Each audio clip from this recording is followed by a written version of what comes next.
I've been elected by my people of Asem as the first gentleman. So they can go back 10 times and I'm going to be winning 10 times. I don't have any worries about doing my work. So Asem Asi Ghana ne. Enne ye Nana Addo akwa piem e court. Why na de court? Yamanyoko NDC amanyoko by election e course so e Asem North yi. Nana Addo e call ho. Mampanyi o. Nana Addo Adanko Kufuado Nana Showboy e call ho before by election no ye beto aba no. Okokoma statement say ye apa James Quayson na ye beto aba edamana ne wanya sabi say wo be enjoy the MP position no. Enkane no moto aba onya asa position no. MPP for ekoye se da bi yenyi papa yi emfiri ho. Se da be ya Ghana no ye kasa ebe ye fan na enu nti no. Omofo akwa bia so se apa na ekuta Canadian passport. Enu nti enya mla se okuta Canadian passport a o kasa obe MP obe stand. Na mbusa mo se tam na ye papa no stand ye no. MPP for na cha hwehwem enu so okuta Canada passport. We ni nyina na ntro na moguo. Omo na mpese omo ye de ede mra no ehye omo nsa. Enu nti no Nana Addo ekogina ho ese ensem na court no sabi ye omo to aba ma obi a onkonkonko dem. Nana Addo mekini plain point blank say e papa James Quayson wa akwa dem. Na sabi mampanyini enkasa saa. Mampanyini entimi for na sense ne bo enkire say ade o court onya judge na wabu asem. Sa wo judge na wabu asem dia ene obi ate wase. E parties mienu ene mohia ena wedi ne de aba wesu de ne de ade ede aba nti ade na Nana Addo etimi ka se ye papa James Quayson ba akwa dem. That means say MPP amanyoko no aprane ne wa bebre for some de tie papa yi. MPP amanyoko no aprane ne wa bebre am for some de tie papa yi. Omo pese papa nani beje na ene NDC amanyoko no etu anamon akopiem e o court ade nsem no akodan eye court se ensem sei ena ye mampanyim po na se mra so mu a emra bedu because Nana Addo enum asem kire se ono do hunahuna obi o Ghana o hunahuna obi a but emra di wa na di so ye president na se emra di obedu so ye mampanyi na emra eto a ebechew because sabi Nana Addo kra no ka wo ye lawyer ese hunu ba bia wo be kasa ensem bim se ade ato sa ensem bim se na kwa ye threat ensem bim se no asem a court judge enya mu aye emien kasa ebia nipa we senate be ye no we senate be ye no na mampanyini enam by election ye yinti no utimba abonten ebe masa statement no ebe kasa obi a okwa damu de ana obi a ebe jeli ne de ade tese to abadema no wa abra Nana Addo unim se ebe je na senje that mean say motena sabopo NDC for momo money na ho momo money nya de enna ho because sa de na MPP for ba so na omudi edimu no entwaye esamuda court dia a good pa ene NDC for ayidom tadwom ehunu se so sabi o man tete o manam so entutu omonan anye de entutu mrika wa hwe adi ebeye omo ese omo de Nana Addo mampanyimu ya akogina court asema court de beba no sabi we beja bi ahwe ewa Adwenepahene TV so se beki TV so sami jamfi akeke kansem bebre ne utu say yes abrante no nyansa fe nyansa ebe oni tirim wo kire se mampanyini de ye obaabia obetu akyerekere wo semu ye obaabia ntumi kyerekere wo se abusua ese MPP for kra boafu MPP for no say nyado be Nana Addo kra koma statement biem because am say Nana Addo na ngasa no onya ne ohun se obetwa ne 8 years no asem bia no woka Nana Addo ohun se onya ne 8 years no asem bia no woka Nana Addo ene ti kogina bi koka se duru 2024 a woto aba enfa no ho onto aba enfa no because youth no kire say promises a Nana Addo de ma mo no wa anya bi Ghana youth no part say promises na Nana Addo e de ma mo no wantimi anya mu half krampo ezisa Nana Addo ekote sa asem no ne bufu ye na Nana Addo kote radio station e woka asem say ono no de wonfa Ghana for because se duru na so beto aba o fa ho wa nto so wonfa ho ade te Nana Addo e kasa asem because onim se wonya ne 8 years awie ni 8 years ne de obetwa the twa obetwa ne de beba akire bia anya de enfa no ho because president enkotena bonten entrete sabiu nipa sa president de ese hunu ba bia wosi agina e kan something seven Nana Addo e de beto abonten no ena endi samanyoko no so abono tofa akukuru se de kodan court se esi ne papa James Quayson ese nyankopon ya adom asem not for akire wodo asem not for ato aba no e de ama no se siasa ne ho gun so gun kra yebusa e mampanyi en MPP amanyuku no because asana Nana Addo kan emu oduye pa because sabi osobi na wakato Nana Addo so a ka the same cancer action no na MPP for bede e beteki saa asem na Nana Addo ko kan no se ye obi na wakati aye MPP amanyuku na ka hwede MPP for be nti se sia no we na chess MPP for no mo report MPP mo maso e o Ghana biemu da me adwempan na me ka kire mo nya dem baba mo forget because threat messages na mo de ba bonten e too much MPP ni obi se chama wuntumi ti kumase etim beka se obi ye NDC ni a we kurase ni onim dressing onye sei eso chama wuntumi wo semba ya Efiase osene ga beka se ukodi ne kwatetetan ye nyina be fight bi ma wo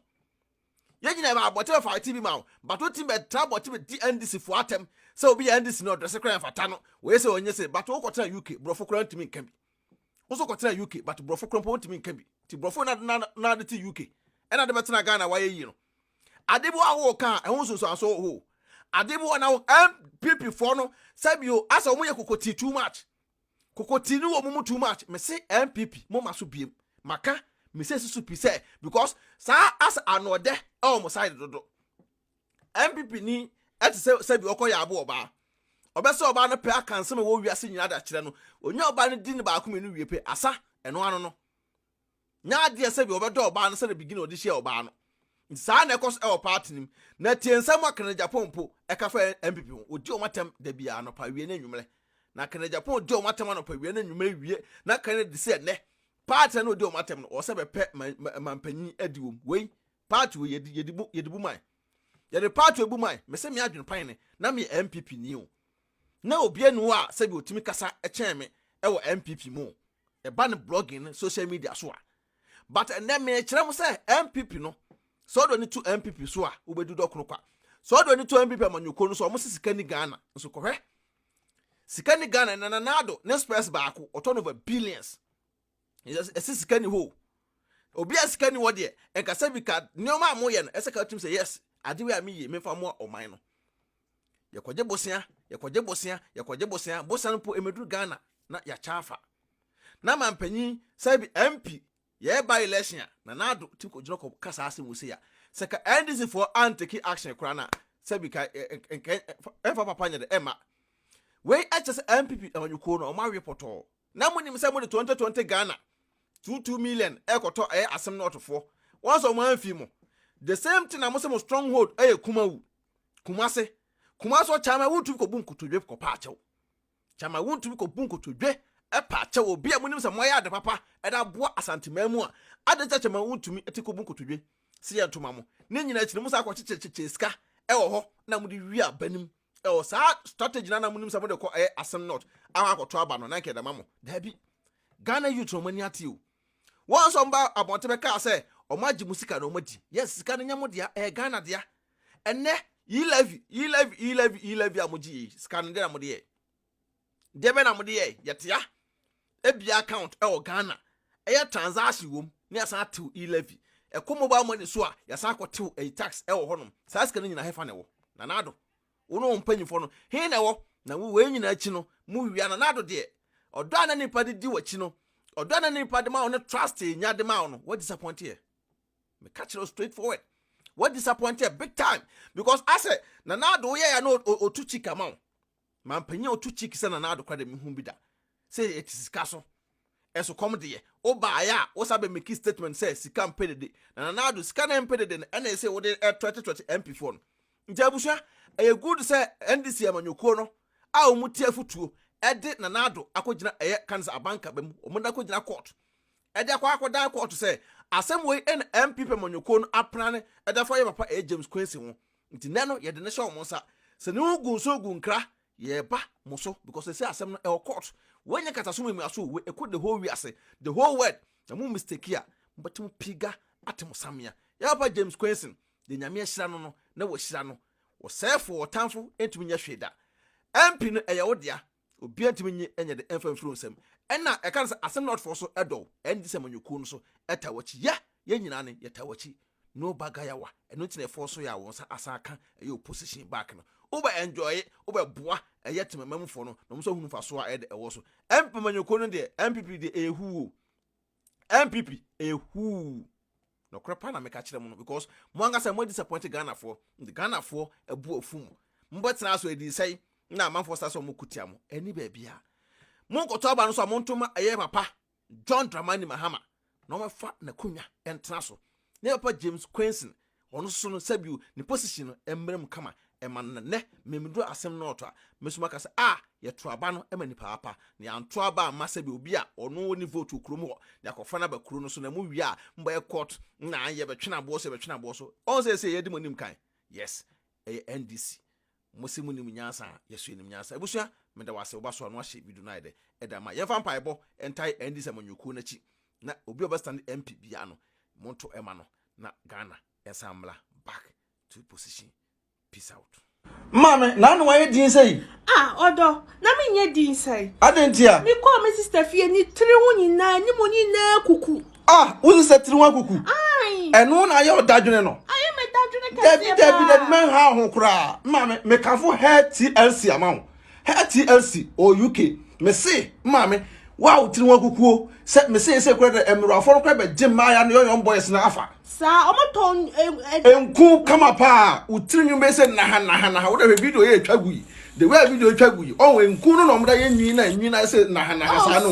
obu natural hair me ka se utiri nwa popo utiri nwa kukuo ene bibia no ukoto healthy asia obema utiri nwa na se na so chen ye enya mintumrika enya mesra ka ho na ko omo UK omo namba na gusu no me abusia worldwide be o me shipo da bro the nyaso be buy the pine TV na se be TV obenya discount e wo hono HTLC enkuwe kama papa be se mere wafo na omo boduko na se metu mutiri hoe samata me so muturumika no mo for natural hair nku so ho ma me na show video etagui natural hair nku mi bia omo ye nku ho adwuma for etirimi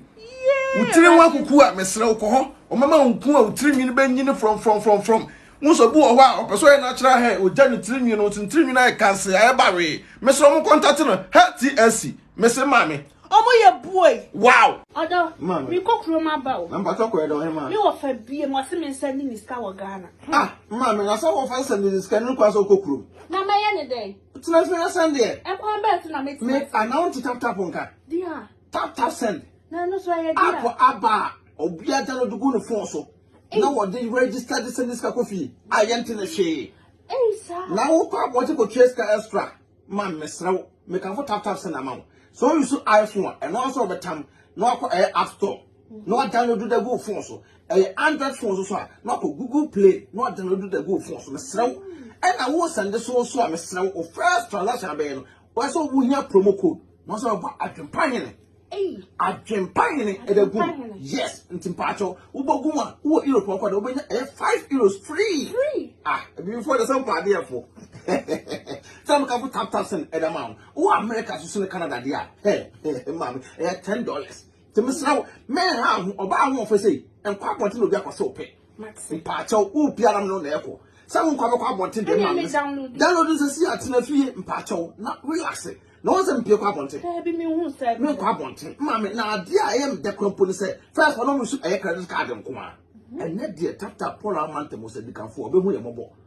wose unsu normal bank card utimi dey register SMS ka kofi asem de atadwe yate de ti tap aba ama hiafo say send this kan ko Ghana na rate no so kama yenche bi dia ma me